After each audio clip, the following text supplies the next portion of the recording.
that, like, it's crazy that a show that had an audience, certainly had an audience, could be just taken off. Could be taken off the shelves completely. Now, mid, not mid, doesn't matter. There's still an audience for it. There are still eyeballs for it. Why did they take it down?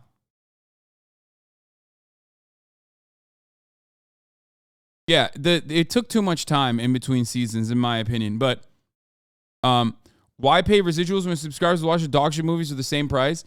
Oh, here, Barry has a moment on taste cluster. This is real. This is a real conversation that people have. Look. So I got out my laptop and typed out the entire title, JOPLIN, and still had no matches. It wasn't until I typed out SALLYREEDNEWSHOWJOPLI that it auto-completed the rest, and I found the show. So what do we need to do to get it back on the homepage? We are canceling the show.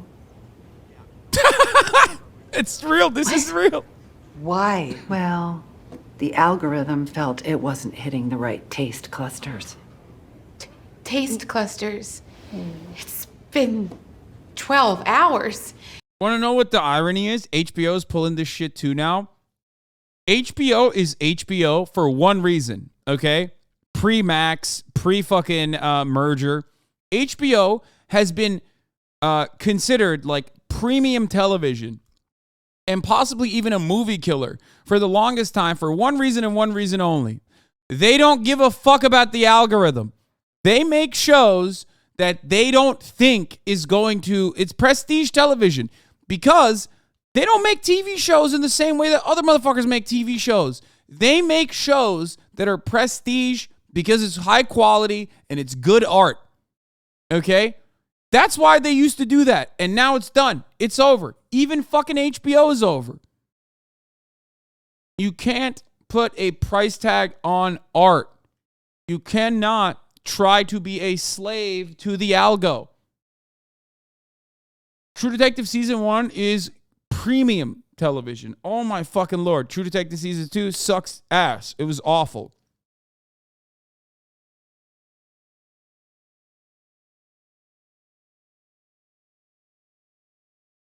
You need to explain that their new and cheap ideas have absolutely bombed and that they are trying to pad their books so they don't look like absolute losers for not paying talent. This is Latin whitewashing of stupid ideas. Yeah. Hence their old tag. It's not TV, it's HBO. Exactly.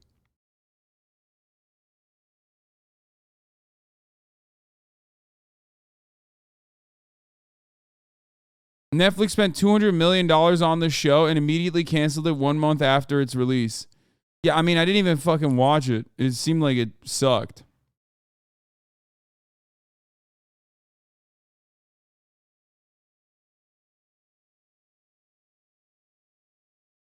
Good video on the subject about the HBO Purge. If you're new to this relatively new channel and don't know my other one, I'm legally required to inform you, in case you can't tell from all the beard on my neck, that I am a registered anime fan. And not just, because I got caught streaming. Okay, this dude is already like, making funny, self-facing jokes. Like I like it already. There's two different types of these dudes online. Okay? There's guys like this who are fucking hilarious, humorous, make fun of themselves. I get it. I'm the same way. You know what I mean? And then there's dudes that look like this that are very serious about like, oh, dude, like, how dare you? You reacted to this video on this is the Japanese cult guy. Happy Fun Times or whatever? Yeah, this dude's awesome. Yeah, you have guys like this, and then you have fucking the Quarter Pounder. You know what I mean? McDouble. I like him. I like this dude. He's awesome. Fan. And not just, because I got caught streaming Demon Slayer in a public park or whatever. I'm into the hardcore shit with mentally ill walrus taxi drivers and golfing cyborg mafiosos. I can and will find a connection between literally any topic you can think of and JoJo's Bizarre Adventure. For example, did you know that Warner Brothers produces the JoJo's Bizarre Adventure anime? If you're a JoJo's fan, then by the end of this video, that knowledge will fill you with much dread, I think. To be clear, this video isn't about anime. It's about Western cartoons, which have really been catching up to anime and, in some respects, even Woo, so good. Yo, one of the fucking animators on passing it in terms of their one of the fucking animators was HasanAbi head at the strike. Last couple decades, and not one of the fucking animators on Invincible is a HasanAbi head who was at the fucking strikes. He was the one wearing the the hat, the John Brown hat, and he said de-Stalinization for some reason. I don't give a fuck. I love his show. I love that show, man.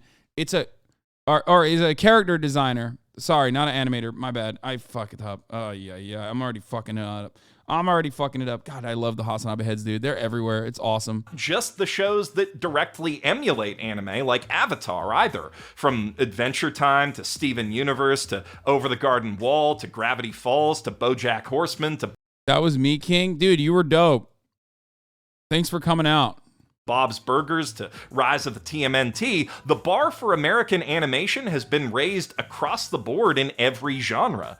And cartoons are even moving into new genres now. In particular, there's this new trio of American isekai, Disney's The Owl House and Amphibia, plus Cartoon Network's Infinity Train, which I've heard nothing but great things about and have really been looking forward to watching and maybe covering in a video. American isekai, no shot. I mean, I don't even watch Japanese isekai, so it's not for me. Whenever the anime industry decides to calm down with the shows a little. The false binary that cartoons have to be either exclusively for kids or late-night adult comedies has been obliterated, and the potential for animation to tell any kind of story we can imagine has finally been unlocked. Many of these shows, far too many to list now in the wake of the streaming boom, have spawned fan bases every bit as rabid and lore-obsessed as your average anime as a result. Not that the executive Infinity Train has also been wiped from the internet like Westworld. I assume the reason why he's talking about this is precisely that. We're talking about why HBO Max has decided to fucking shelve a lot of their products, which, by the way, is obviously a bad thing, but it's a good thing if you want to shelve the top of the hour ad break, which comes at the top of every hour. There's a 3-minute ad break. You already know if you've been in here for long enough, for a long enough time. If you no longer want to see those ads, if you want to shelve it like HBO Max is purging some good IP for one reason or the other, then all you need to do is subscribe for $5 or for free with a Twitch Prime, or by getting gifted a sub if you're lucky. That's right. If you're lucky, you can get gifted a sub, and you will be able to avoid the ads that way. Evil as 905, thank you for the 5 get the subs. Nestor Perez 08, thank you for the 5 get the subs as well, allowing 10 people total to no longer see the ads at the top of the hour. Here's the 3-minute ad break now. Who actually own these shows seem to have noticed the difference. Pretty much every unimpeachable all-time animated classic I just named has been shuffled around the broadcast schedule or threatened with cancellation at some point because it wasn't moving enough toys or whatever. And the few lucky enough to avoid that fate were either absolute ratings behemoths or short enough to be over before the meddling really began. Hazard MTG, thank you for the 10 Animators in America, much like their Japanese counterparts, deal with constant disrespect and shamefully low pay from the men they make millions for. But they do get something out of that Faustian bargain. The chance to leave their mark on our culture, to put something beautiful and personal out into the world, which for the rest of time, new people can discover and fall in love with, and maybe even be inspired by to create their own cool new thing that to exist. It will at least get to, but that too will at least get to exist. It will at least get to connect with people and keep connecting with people forever. And whatever else the suits choose to do, they can't take that away from these artists. Oh, wait, yes they can. Fresh off the heels of their brilliant decision to can a mostly finished $90 million Batwoman movie as a tax write-off at the same time as they're actively refusing to cancel a The Flash movie that stars a wanted sex criminal and alleged cult leader, the executives at Warner Brothers... Dude, wasn't there a new article that just came out where, like, the executives basically were like, people will forget. People will forget. It's wild to just be like, dude, you don't understand. We need Ezra. Okay? We need them. It don't even matter if they're literally like killing the production assistants like on set with their toenails, okay? Doesn't matter. Are you going to boycott it? Man, I don't give a fuck. I'm not going to watch it anyway, but like, what do you want me to say? Like, oh yeah, I'm putting my foot down. I'm boycotting it. That kind of shit doesn't work, okay? You know what works? If it sucks. That's how it works. Hold on, I gotta grab my food that my mommy made. Discovery have made the executive decision to pull a whole fuckload of mostly animated shows off their streaming service, HBO Max. And not in the way you're probably used to with Netflix, where sometimes they lose the license to a show that you were watching and you have to go watch it elsewhere.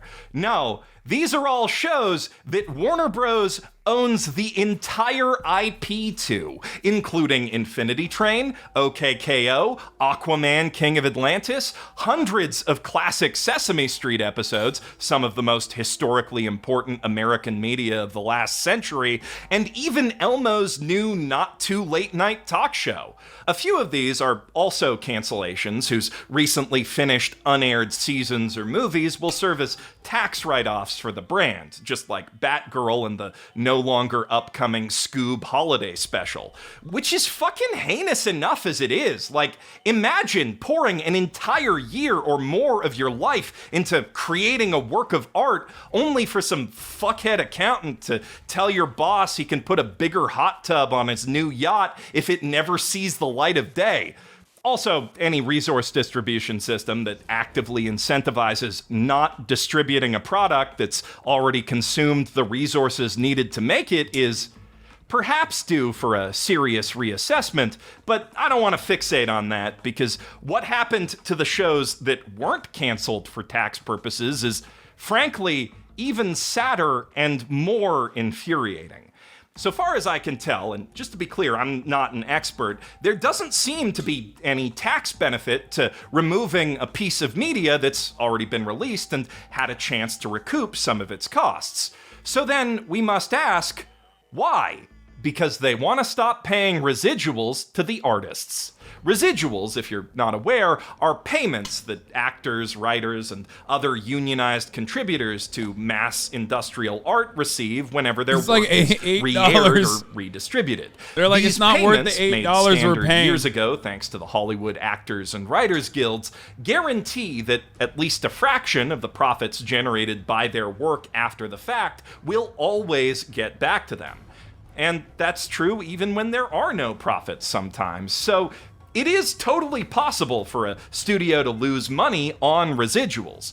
Generally speaking, though, that will only happen if the work in question already lost a bunch of other money elsewhere, more than can be recouped by licensing it out to broadcasters and what have you, because obviously the cost of those residuals is taken into account when setting the price for those licenses. Now, streaming kind of complicates this, because instead of airing one time on a fixed date or being sold one time as a Blu-ray or DVD, works live on streaming platforms forever, in theory. So instead of a one-time fixed fee, writers and actors get paid a percentage of a fixed rate based on the subscriber count of the platform their work is appearing on, going by the logic that the content they've created is what keeps those subscribers on the platform, which is objectively true. That's how streaming works. Some shows end up costing a platform more in licensing fees, production costs, and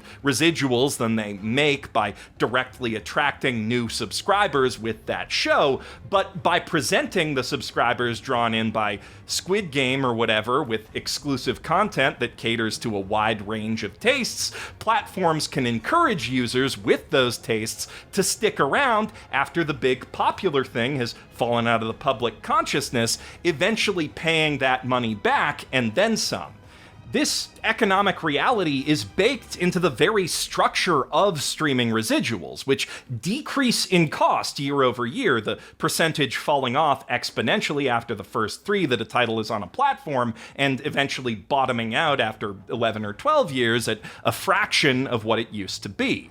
In other words, the longer a platform keeps a title on its servers, the more of the profits that title generates by simply existing on the platform go to the platform.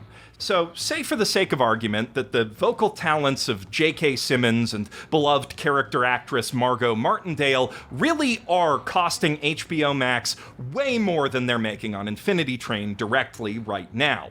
Writer residuals are based on episode length, and each episode of Infinity Train is 11 minutes long, so it's definitely not that. Also, animation writing residuals get paid directly into animators' union healthcare plans instead of going to the animators, so perhaps it's just that Warner Brothers Discovery hates animators so much they want them all to get sick and die, but the actors costing too much seems a little more likely to me.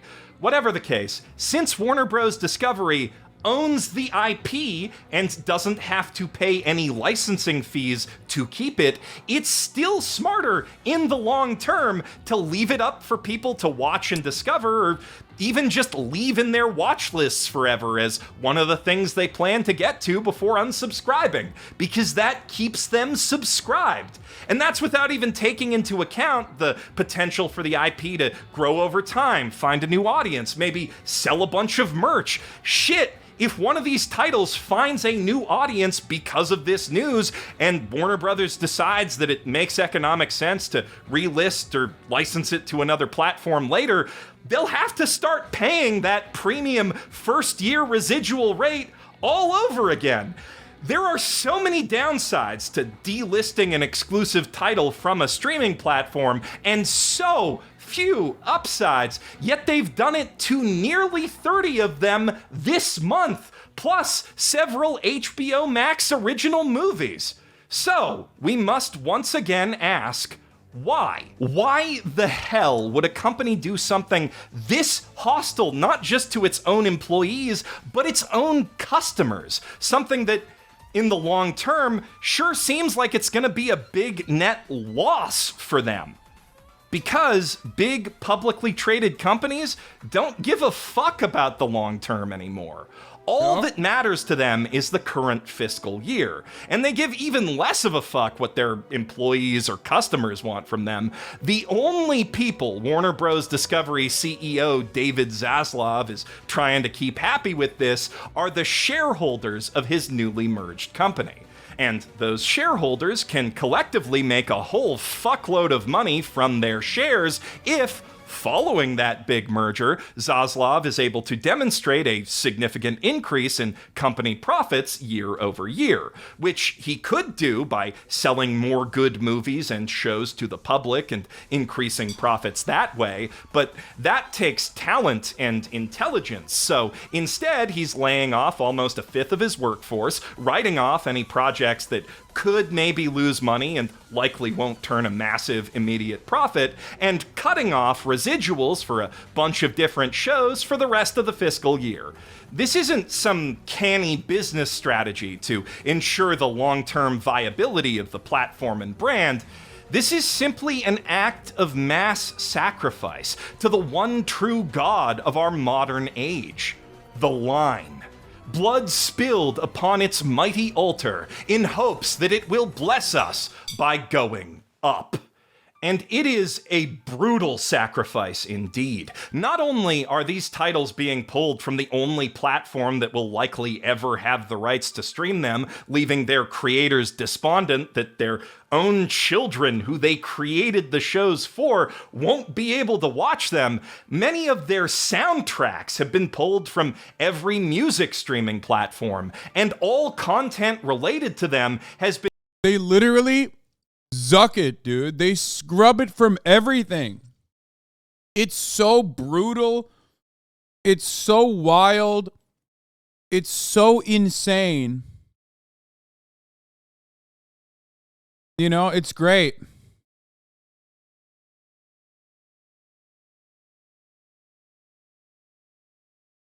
It's awesome.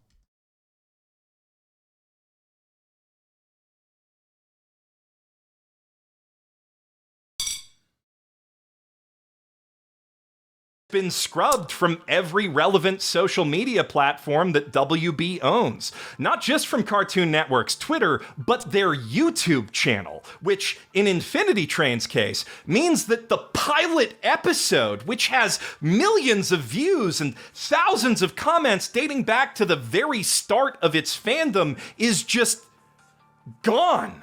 Not to mention a bunch of other promotional videos with unique edits and audio cues that nobody would have even bothered to save because, I mean, they're just YouTube ads, and why would they ever go away?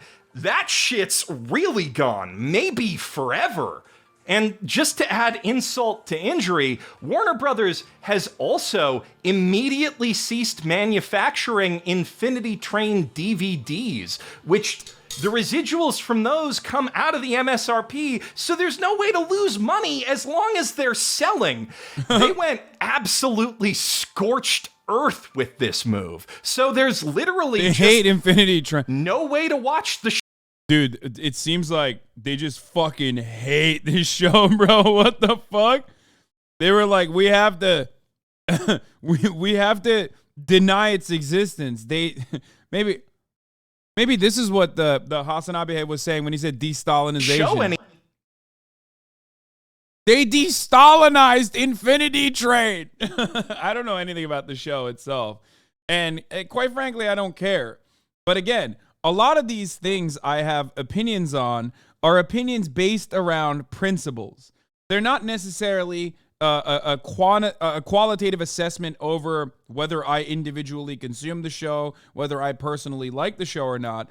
It's more so about why these actions are being taken by executives, what kind of say the laborers have in the product itself, and like whether it's a smart decision or not, or whether it's a harmful decision or not. Anymore besides piracy. Dude, please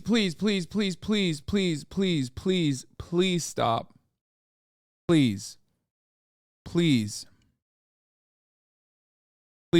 I'm not gonna like stop everything and then look at Giguk's anime reaction, okay? I just stop. Please. Love Giguk. Not gonna do that right now. The reason why we're watching this is not because we love Infinity Train.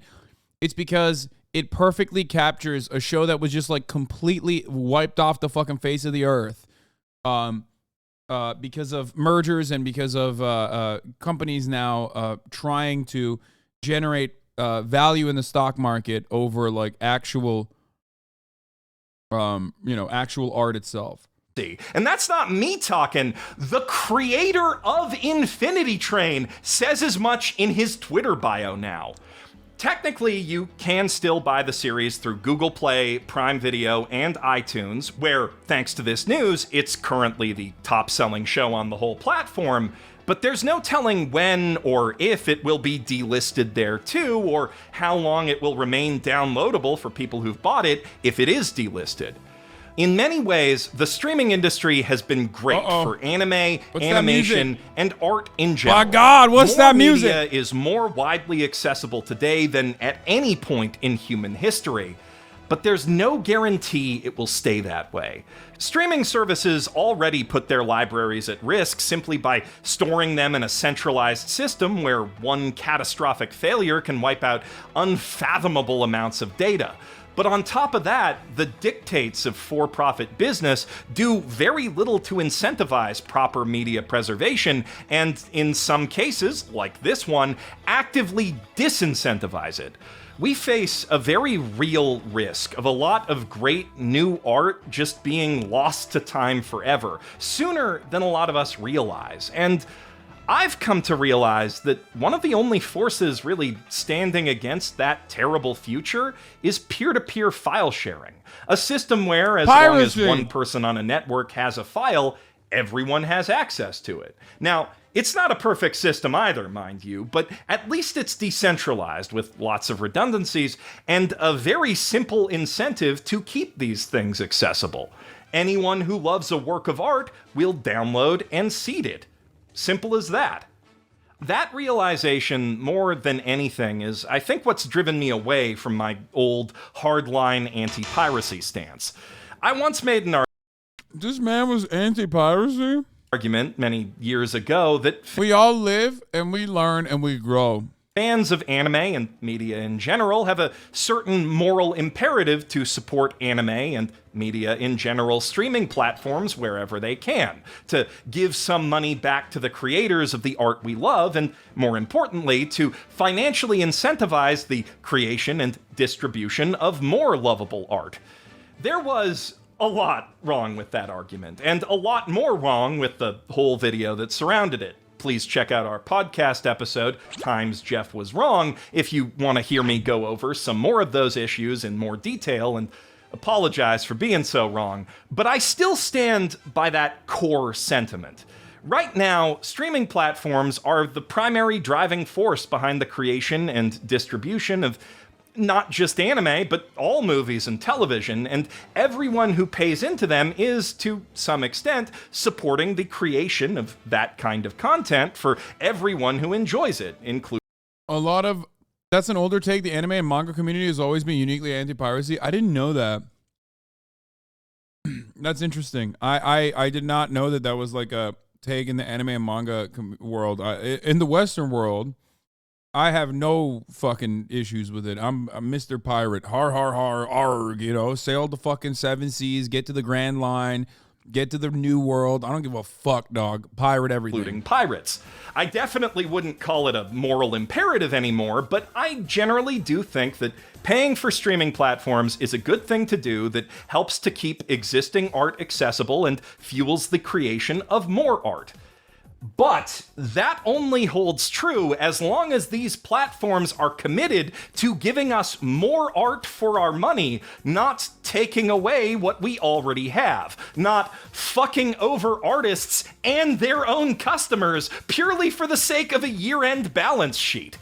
I no longer think you have a moral imperative to support streaming platforms, but if you're currently paying for an HBO Max subscription, I do think that you have a moral imperative to cancel it immediately and tell everyone you know to do the same. Because if this little accounting scheme of Zaslav's succeeds, we are going to see other desperate streaming CEOs pulling the same bullshit, and a lot of streaming CEOs already seem kinda desperate right now. If it fails, though, if they lose enough subscribers to offset the costs they've already cut, that would send a powerful message to all of these platforms that bad media preservation is also bad business. Please,